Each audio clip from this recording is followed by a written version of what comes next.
As Ken Kreitzer for CBSI Services, we're at the PACE TPCA Summit in Washington, D.C.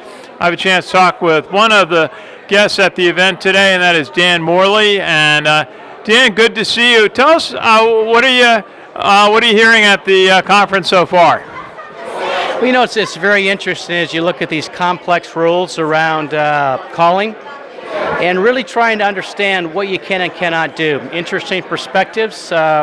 It still seems to be very focused towards the consumer, trying to protect them, even though a client may not have done something willfully.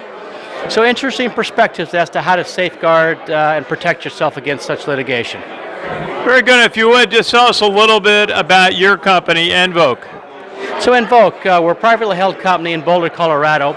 We focus on helping a contact center agent work more efficiently. We'll automate those common tasks that may take 3 or 4 minutes, help them get that done in a matter of seconds. Also, what plays very well in this space we're here today is around compliance. Contact center agents oftentimes will make a mistake that may cost the company thousands of dollars. We have technologies that help guard against those mistakes and eliminate the mistakes before it happens, and eliminates litigation such as what we hear about today. Yeah, we just heard the attorney, Christine Riley, talk about the best measures to prevent litigation are to have good compliance practices in place and then have the facts on your side. What do you find is important in compliance to be prepared and just to prevent either a lawsuit or just to do the right thing for customers? You know, what I find in the clients that we work with is having a common set of measurable practices that you constantly inspect. What I find is if you don't inspect what you expect, that's where the contact center agents drift off and get yourself into trouble. Absolutely. Tell us a little bit about your career in this field.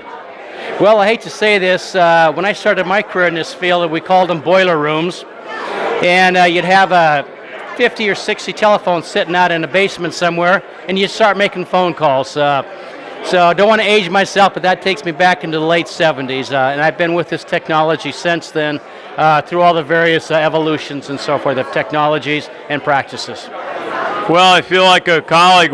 I remember when we started working with call centers in the Midwest, and they were all in storefronts. They didn't have the very fine, sophisticated facilities they have today. So what are you looking for the balance of the conference? You know, just trying to understand a little bit more about what's driving this litigation, what drives customer problems, and see if there's areas where using my technology we can help eliminate some of these problems. Dan Morley of nVoq, good to see you, and great to meet you here at the PACE TPCA Washington Summit. Great, thank you. It's good talking to you. Enjoy. My pleasure. This is Ken Kreitzer in Washington, D.C. at the TPCA Summit from the PACE Association for CBSI Services. Hey, how